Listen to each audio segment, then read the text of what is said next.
be sending out the link for the recording to anyone that is not able to join us live. But thanks so much for coming in to participate in Healthy Habits, Eat Well, Be Well.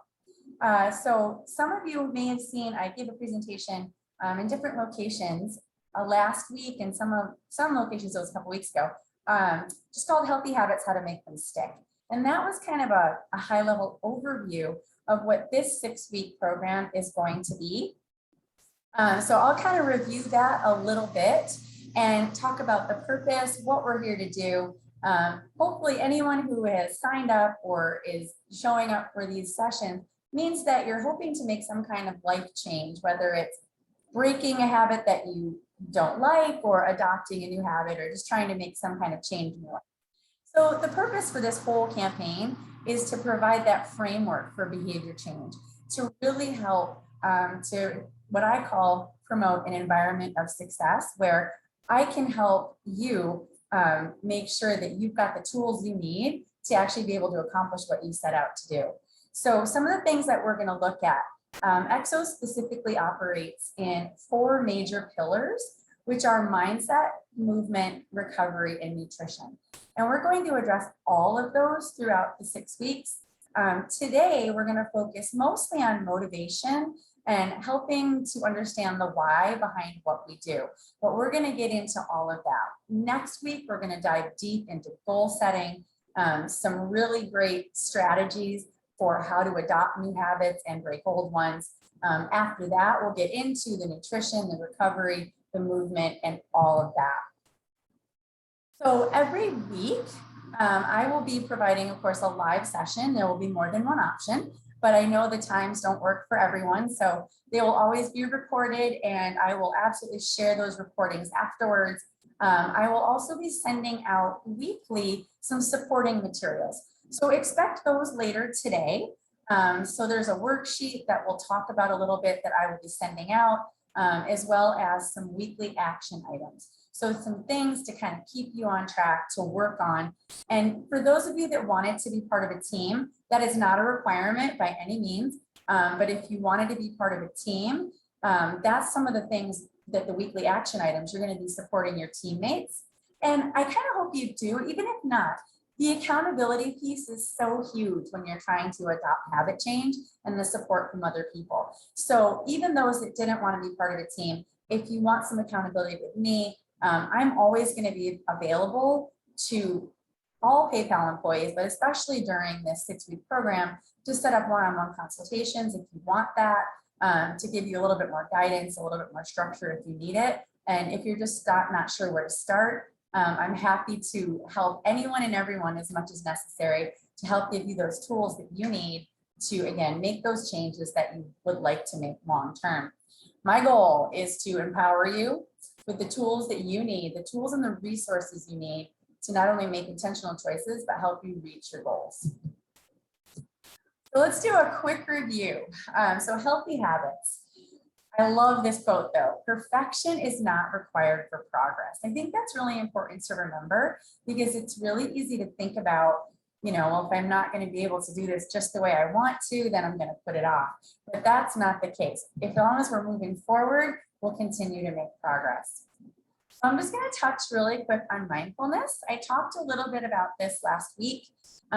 Mindfulness is bringing awareness to our actions. And one of the biggest places that we may need to do that for those who may be struggling with eating issues is paying attention to what we put in our mouth. But we need to bring mindfulness to everything that we do throughout the day as much as possible, because that will help us to really identify, some of the places where we need to make change and reinforce some of the behaviors that we really would like to adopt. So mindfulness, and we'll really dive a little bit more into this in the coming weeks. It's really important to pay attention, not only when you're eating, but during all activities, during self-care, hopefully during driving. I gave this example during the healthy habits, but have you ever been driving somewhere that you go so often, you finally reach your destination and it dawns on you that you don't really remember the drive because it's so automatic, it's so programmed in your mind that you don't have to think about it. You can do it almost mindlessly and multitask while you're doing it. In some ways that's good, but the more we bring awareness to what we're doing, the more we can actually take control of our actions. And so that really, again, comes into play when we're talking about eating. So we'll talk about that a little bit more here, but also even thinking about interacting with others. You know, when you're talking with people, you want to know that they're hearing you. And same with you, that you're hearing them, they're hearing you, that they're paying attention to you and not tinkering with their phone or something like that. All right, so this is again a little bit of a review of habits. So some things to think about. We get a reward from every activity that we engage in, whether it's good or bad. So one of the action items for this week that I'll talk a little bit more about is, what is your reward?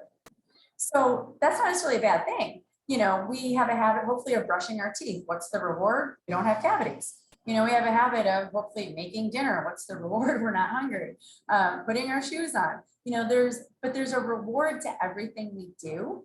If there wasn't, we wouldn't do it. But our brains get hardwired to really react to that reward and to want to seek more of it. So we're going to dive deeper into, especially next week, how to identify some of these things. But some things to be aware of. The rewards you get from every action creates a chemical response in your brain that makes you want to repeat that behavior. So whatever that behavior is, it gets cemented in your brain so that you can do it automatically without having to think about it. Almost think about, like, if you ever watch a cat jump up on a countertop or something like that, or whatever, they don't have to think about what they're doing anymore. It's so automatic. Or a gymnast, they've performed those movements over and over and over and over again. If they had to stop and think about it, they probably wouldn't be able to do it. It's very similar in our daily lives. We are so programmed to do certain things, we do them often without thinking about it. That's where the mindfulness comes back in. If we start paying more attention, we'll be a lot more empowered to start making some actual changes instead of just planning those changes, but not carrying through on them. So the other thing to think about is, the longer that you've engaged in a particular habit or behavior, the stronger that craving, and your body starts to develop a tolerance. It gets harder and harder. So just some examples that you may have already been aware of. Caffeine. If you started drinking coffee when you were younger, maybe a single cup made you a little bit jittery, and maybe now you need 4 or 5 cups. Sugar. Once the brain gets a hold of sugar, it always wants more. Sugar is actually more addictive than crack cocaine. That's for a different lecture. We will talk about that, but it's very addictive. Our body wants that response, and it will do whatever it can to continue to get that response. Even with exercise, for some people, they start engaging in more and more and more exercise to the point that can almost be damaging, because they get that chemical euphoria, that runner's high. I'm not saying that happens with everyone, but for some people, that's actually an issue. All right, so some things, again, I really want you to start thinking about this week. So mindset is so important. I mentioned this during the Healthy Habits presentation, but having all the knowledge in the world about nutrition, exercise, whatever, and this applies to everything, any kind of behavior change, whether it's smoking, wanting to sleep more, wanting to drink more water, whatever it is, these things can apply. But having all the knowledge in the world, if we're not in the right mindset to take action or actually do something with that knowledge, of course, it doesn't benefit us. So that's where we're really going to spend a little time on mindset and making sure that we're in the right mindset. So thinking about, why do we make plans to change, but we don't always follow through long term? Think like New Year's resolutions. You got the best of intentions, right? New Year comes around, a lot of people, start making these resolutions like, I'm going to go to the gym, I'm going to get up earlier, I'm going to start drinking water, I'm going to cut out all my junk food, and they start trying to make all these changes. Well, how come we make these great plans and it doesn't always work? Well, obstacles come up, but some things to think about. Our brain really values those long-term benefits when they feel like they're in the future. But we are hardwired to prefer instant gratification in the moment. So what I mean by that, let's say you've decided you're going to start getting up in the morning to exercise. Well, when that alarm goes off, if you're tired in the moment, it's a lot easier to start hitting snooze and be like, oh, I'll start tomorrow. That instant gratification is something to start recognizing. And as we start to look at what our motivation is, to delay that instant gratification and be able to look towards the future, will help to kind of cement those behaviors as well. Or, let's say you were going to go for a run and it's raining. It's a lot easier to be like, oh, I'm not going to go. So we'll talk a little bit more about that as well. But really designing our future actions, and here's my word, and creating an environment for success will greatly increase the probability of long-term behavior change. So that's one of the things we're really going to do on this program. If you don't plan how you're going to change your behavior, it's very unlikely that you'll get there. Research shows that if you actually make an action plan, you're much more likely to follow through with it than if you just kind of think in your mind, well, I'm just going to start doing this or start doing that. So it's too easy for it to fall by the wayside. The other thing about making a plan is that it starts to implement it into your schedule so that it becomes routine. And that's kind of what we want if we're looking for a behavior change. Getting started is usually the hardest part. We will talk a lot more about that next week when we're going to dive really deep into goal setting and how to go about that in the most practical way that's really achievable. So last thing on here is to think about making it as easy as possible to get started. If you're trying to adopt a new behavior, whatever that is, sometimes just showing up for the behavior can be the hardest part. So for example, if you're going to start exercising, but you're just not even ready to go into the gym yet, sometimes just going there and sitting in the parking lot, just getting there can be the first step. Just walking out the door, putting your shoes on. But we'll talk a lot more about that. The consistency is a lot more important. The actual implementation of it into your regular daily routine is much more important at the beginning than achieving what you want, because once it's part of your routine, you'll stick with it, and then we can modify it, enhance it, all that. This is a great graphic. I love this because I hear all the time as a fitness professional, oh, I'm going to start working out, but I'm going to do it after I get back from vacation because I know I'm going to want to eat out, or I'm going to start at the new year, or I'm going to start when my kids are done with this, or I'm going to start when. There's always this putting it off. If we just keep waiting and keep pausing, we never really get anywhere. We just kind of have this sort of up and down. Whereas if you start making any motion towards your goal, you'll automatically start going up. So even if you're on vacation, that doesn't mean we can't still make progress and you can't still enjoy yourself. And that's something I can help you with one-on-one too. But really thinking about avoid all or nothing thinking. And I'll talk more about that, but it's easy to fall into the pattern of, if I don't have 30 minutes to exercise, what's the point? There's a lot of points, and a lot of times people will throw in the towel if they don't think it's worth it. Or, let's take eating for an example. If you feel like you've been eating pretty healthy and the next thing you know, someone that you care about shows up with a pie or whatever, and you think, oh man, well, I already had the piece of pie. I might as well just give in and have the French fries and give in and do that because I already blew it. We get that mindset. But realistically, if you're consistently, eating healthy or exercising and all that, you're really not going to make a big impact by having one day where, I don't have 30 minutes today, but I have 10 minutes. What can I do in 10 minutes? It's so much more beneficial to actually do something than do nothing, or to just throw in the towel. Because if we're talking about the eating, if you have a piece of pie, 2 pieces of pie, you're not really going to make a dent, in your weight. But if you decide, well, that's it, I failed, I might as well go eat whatever, that's when you can start to get into trouble. We'll talk a lot more about that mindset. So part of your homework this week is going to be trying to take a step back and recognize what your triggers and cues for behaviors are, especially behaviors that you'd like to change. Could it be the time of day, stressful situation? Maybe throughout the week, start writing down, I realized every time I want Oreos is after I've had a stressful meeting at work. Or if my kids are acting crazy, it makes me want to do this.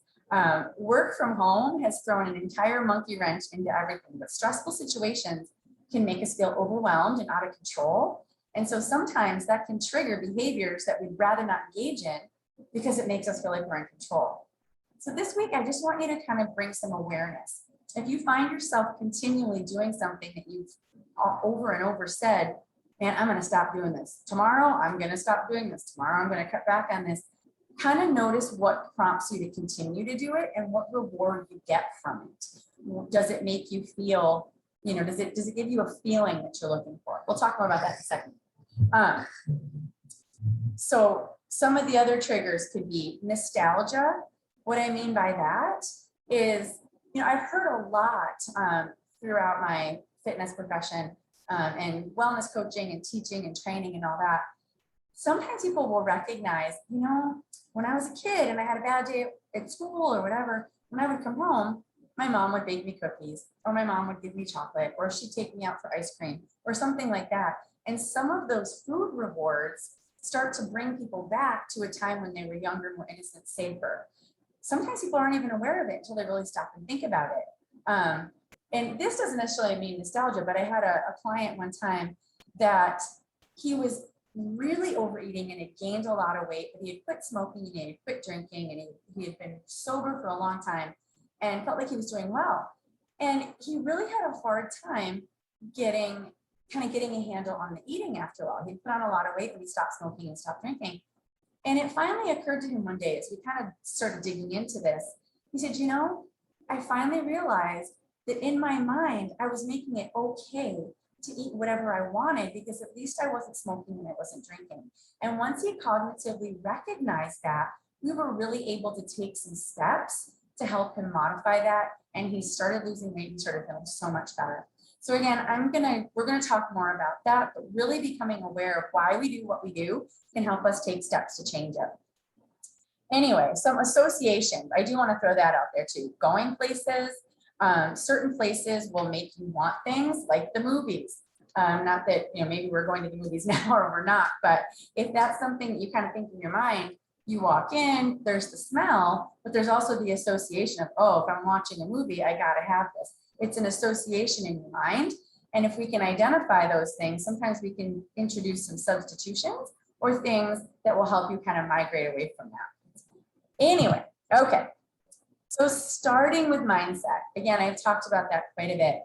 We're going to go over this where it's called Discover Your It statement. That's going to help you really to figure out why is it that you want to make this change? Because at the end of the day, if I were to ask each person, how will your life be different if you make this change? That's a really important thing to think about.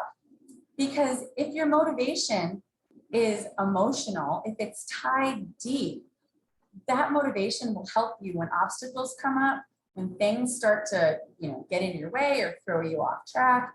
Those things will help to keep you motivated and keep you moving in the right direction. So looking at your current situation, we discussed that a little bit, bringing mindfulness to the things that we do today and hopefully helping us to then, once we're aware of things, understand how we can make some changes. Do we know the who, what, why, and where? Do you have the tools that you need? If you want to start making some changes in your eating, do we need to make a list and go grocery shopping? Do we need to, educate you on what was going to be best for your body? Do you have the resources to actually accomplish what you're setting out to? And then the execution, we're going to talk a lot about some of the strategies to really stay on track. And I would say make the undesirable desirable. And that kind of goes a little bit more. We're going to get a lot into that next week. But for example, a lot of people, when they start an exercise program, what's in their mind is, some people dread it. They think, I have to go to the gym or I have to get on the treadmill. When in fact, that's not the case. People ask me all the time, what is the most effective exercise? And my answer is the one that you'll do. Because if you don't love it, you're not going to do it and you're going to dread it. And if you start looking at it from the perspective of, I get to do this. I don't have to do this. I get to do this. It's an opportunity. So kind of get the idea in your mind of like kids on a playground. Kids on a playground, they're exercising. They don't know it. Like they're out, they're having a great time. It's something they get to do. That's a much different mindset than, oh man, I ate Ben and Jerry's last night. I have to go get on the treadmill now. Like that's a way different way to think about it. So if there are things that like you feel like, I know this is good for me, but I want to do this, kind of looking at the opportunity in a different way can be really helpful. And I've worked with a lot of disabled athletes, disabled people that don't have the full function of their body. And when you see that, it's amazing to kind of have their perspective of like, wow, what could I do if my body works? So if you got a working body, hallelujah, that's a big step in the right direction. All right, so this, don't everybody panic. I know it's a little bit hard to see. This is one of the things I will be sending out via email this afternoon. The only reason I didn't send this out yet is I really want to give folks a little bit more of a chance if they haven't to go ahead and register throughout the rest of the day. So I will be sending this along with the action items for the week, a link to the recording, all that stuff this afternoon. But this is the 7 steps to finding your motivation, creating your own custom it statement. So just to take a quick look at it, and you will get this, taking a look. So starting on the left-hand side there, choosing words that are meaningful to you. You can circle as many or as few as you want, but looking deep into figuring out what actually is the most important to me and why am I trying to do this? It's going to really help you create a statement that summarizes who you are, what drives you, where you want to be, instead of just focusing on the end result. Because sometimes just focusing on the end result, it can be really hard to continue to go forward when the going gets tough. So it'll help you to kind of uncover some of the advantages and disadvantages of living with what your vision statement is. And once you discover what your motivation really is, you want to keep a reminder of that somewhere. So we'll talk about that. So on the right side, it's all right, let's figure out what are the disadvantages of not living in alignment with your vision statement. And that could be a lot of different things. It could be your health. It could be, your kids, your time. It could be all sorts of things. And what are the advantages? Kind of breaking those down and writing them out can be very helpful. And as far as like the changing mindset, I'll give you guys a quick, really super quick story because I know we don't have a ton of time. But 4 years ago, I completely ruptured my left Achilles tendon, which I do not recommend. It's not a good idea. And I was mad. I was crying. I went from running 100 miles a week to crutches and a knee scooter. And I was definitely going, oh, woe is me, poor me. And I had a friend who said, Heidi, I want you to tell me every day one thing that you're thankful for. And at first I was like, I'm not thankful, I'm mad, but it helped me so much. I started messaging her each day. She would message me and say, all right, what are you thankful for today? And the first day I was like, I'm thankful it's summer and I'm not trying to crunch in the snow and ice. I was living in Flagstaff. The next day, I guess I'm thankful it's not my driving foot. But the more I did it, I was like, wow, I have so much to be thankful for. And it changed my mindset and it helped me to keep moving forward. And after that mindset changed, I never went back. It's so powerful. It's so important. So I will help you with that one-on-one too, if that's something that you struggle with. So again, going back to that mindset, if you have a mindset to make change or a growth mindset, you'll usually learn from your failures instead of being intimidated by them. So when you try to do something and it doesn't work, you can walk away from it and go, all right, well, that didn't work. What can I do differently next time? Whereas someone who has a fixed mindset, when they fail, they kind of feel like, oh, well, I didn't succeed. That's it. I'm not going to try anymore. That's a dangerous place to be. The growth mindset, open to constructive criticism.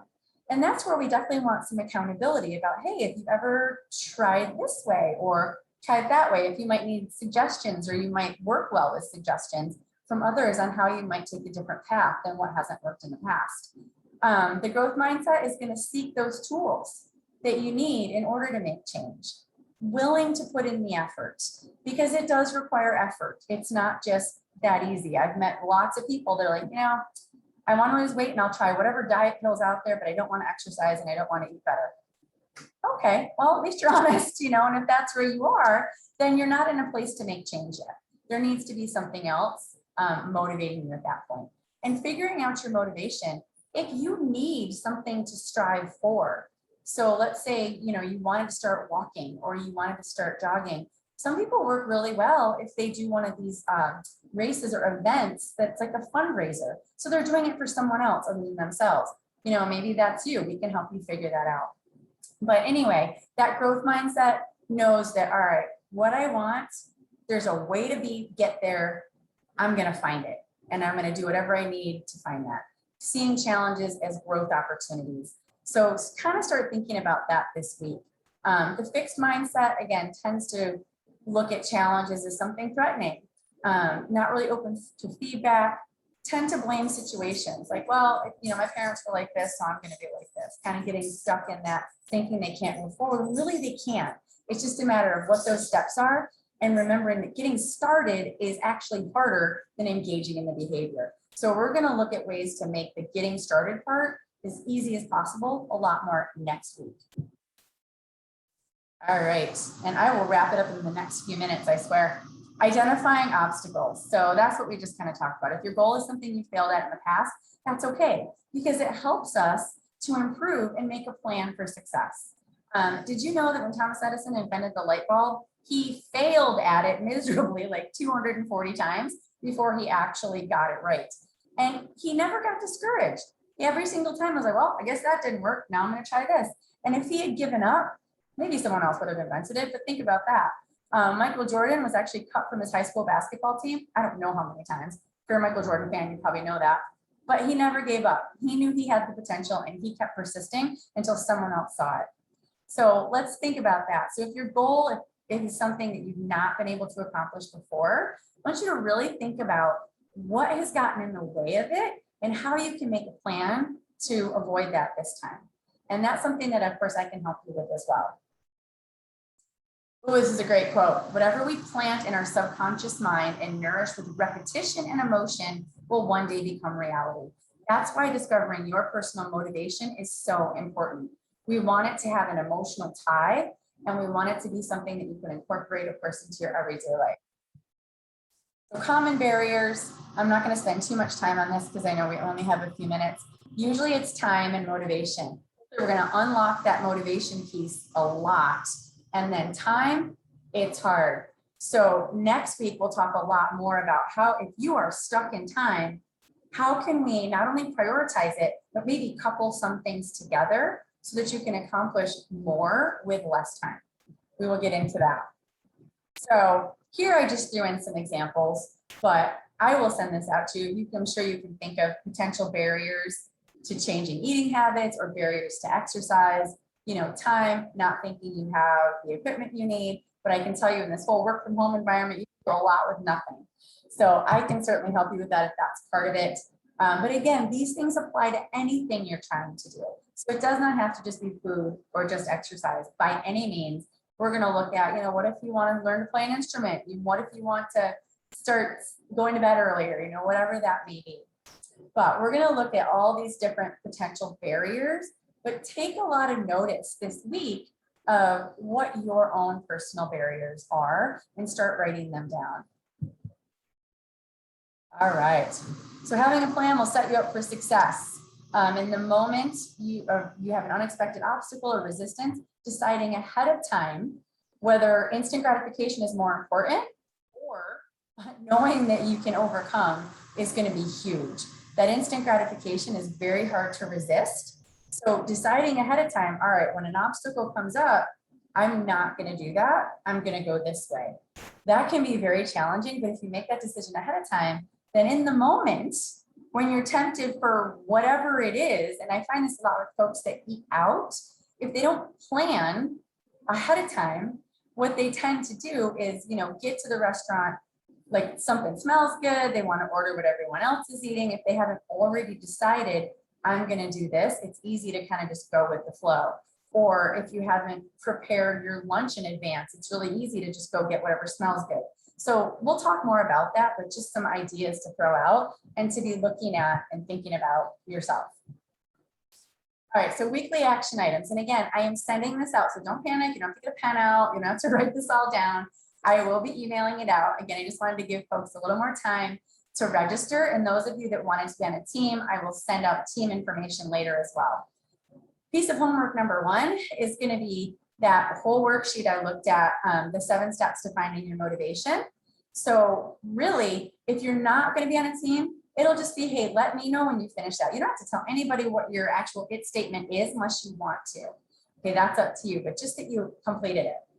Once you've identified what that is, keep something that you can see, whether it's writing it on a Post-it note, whether, let's say it's a picture of yourself in like a dress in Hawaii that you don't fit in anymore, but you want to fit in it. Put that picture somewhere. If it's a picture of your kids, whatever it is, something that is a visual reminder of what your motivation is and a place that you can see it, so that when things get challenging, you see your motivation and you remind yourself why you're doing what you're doing.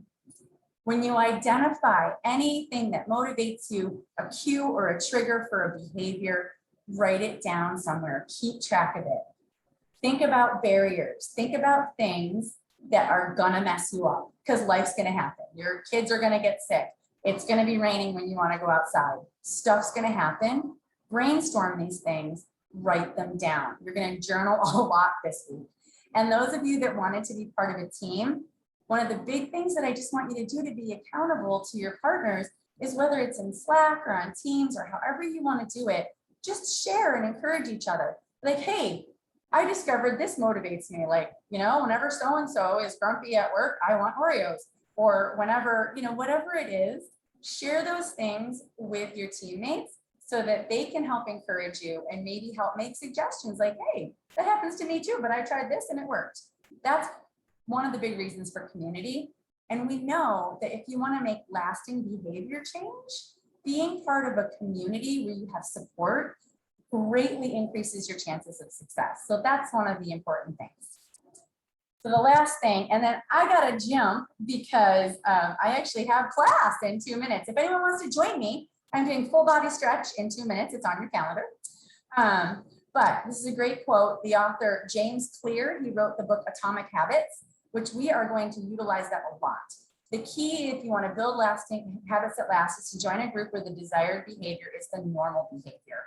You hang out with a bunch of fit people, you're probably going to migrate towards fitness. If you hang out with people that eat nachos all the time, you're going to want to eat nachos. So just something to think about, but that's what the whole team and community thing is about. And again, expect another email from me later, but if you would like a one-on-one consult, have me help you figure out a little more, like, Heidi, I just don't know where to start, reach out, we'll set up a time, and I will help you as much as I possibly can. Thank you to everybody who showed up. I hate to hop, but like I said, I've got a class and I can see somebody already joined it. So if you all would like to join me for full body stretch, we're not going to get too sweaty today, and I would love to see you. So thanks so much, everyone. I'm really glad you made it. Thank you. Bye, Heidi. Thank you. Bye.